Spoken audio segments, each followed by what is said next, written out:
vachement cool. Et autre point négatif, ce sont des boosters anglais. Je pense pas que ces boosters ont été traduits en français, donc malheureusement on va devoir s'en contenter. De boosters c'est un peu pauvre, mais ce sont des boosters avec 18 cartes, donc c'est vachement généreux. Alors on avait, comme je vous l'ai dit, ouvert des boosters Harry Potter il y a quelques semaines, je pense il y a 2 semaines.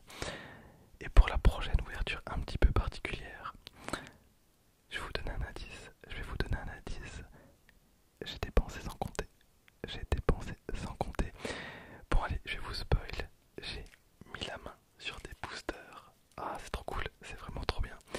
Des boosters Jurassic Park. Des boosters Jurassic Park qui datent de 1997. Donc je pense que c'est les plus anciens pour l'instant qu'on va ouvrir sur la chaîne. Donc c'est trop cool. N'hésitez pas à activer la cloche pour être dans les premiers. J'adore ma vie, j'adore ça. Vraiment, ouvrir des boosters déjà, c'est trop sympa.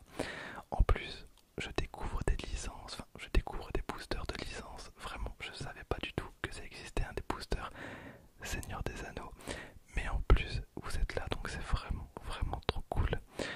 Bref, j'ai, comme d'hab, mes sleeves. C'est taille standard. Normalement, ça passe.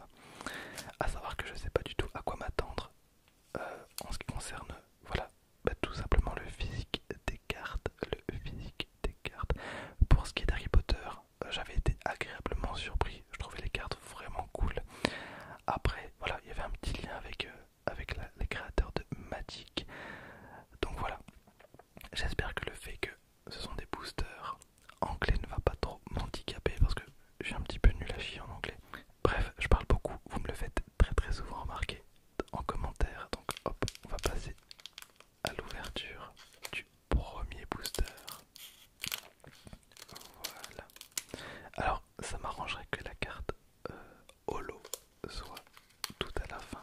Je pense qu'il y a minimum une carte holo par booster.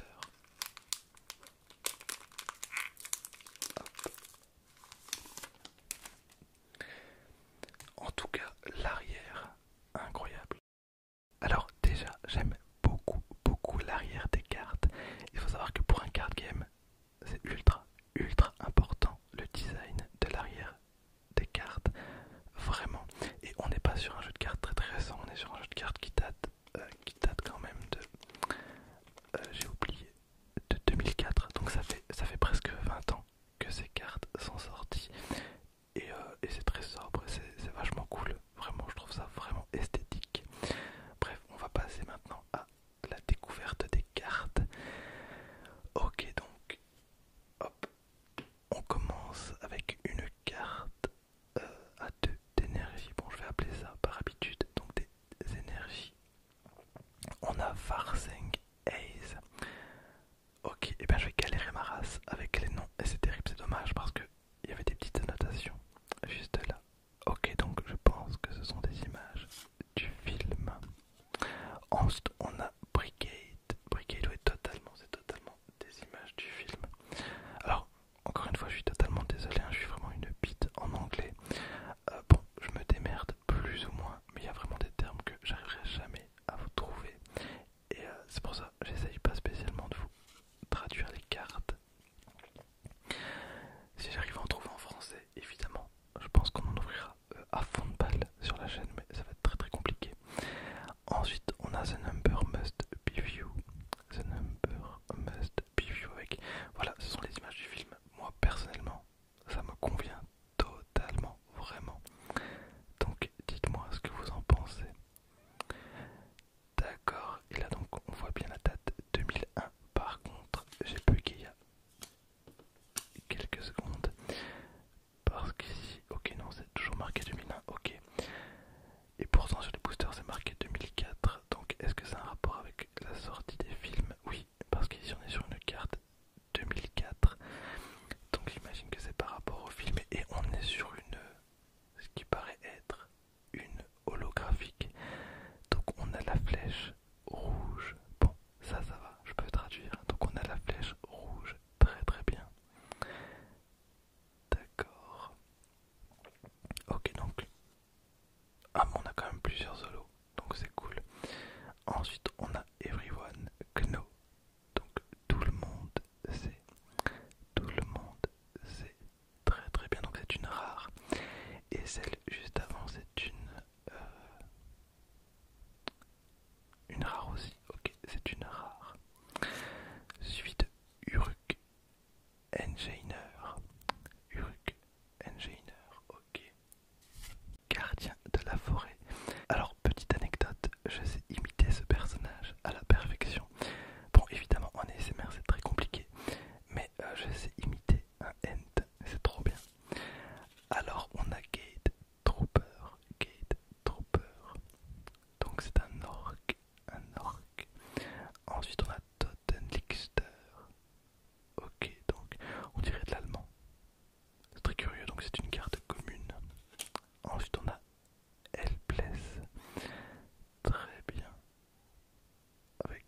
Slits. Slits, très bien. Ok, je viens de bugger pendant 5 secondes. On a des cartes en allemand, on a vraiment des cartes en allemand, c'est vraiment particulier. D'accord. Alors, autant l'anglais à la limite, j'arrive à m'en sortir, mais l'allemand c'est impossible. Ok, donc on a une carte condition, une carte événement, encore une carte événement. Ensuite, on a une carte monture. Je pense que c'est la première fois qu'on a une carte monture, donc une carte possession, donc cheval de Rohan. Cheval de Rohan, très très bien. D'accord, encore une commune, encore une commune. Très très bien, d'accord. Hop. Ah, on a Aragorn, Aragorn, Aragorn. Une carte condition, donc toujours on est toujours sur des communes. Ensuite une carte possession, donc arme de main. Bannière d'Isengard, bannière d'Isengard, bannière d'Isengard. Très bien, donc c'est une carte qui rajoute plus 1 et qu'on peut mettre, je pense, gratuitement sur le terrain. Et bien voilà pour cette toute dernière carte. Et ben vous savez quoi, j'ai quand même galéré beaucoup, il y a eu quand même beaucoup de cuts parce que je me suis retrouvé un petit peu en PLS plusieurs fois avec des termes que je ne savais absolument pas prononcer. Déjà le français, j'ai du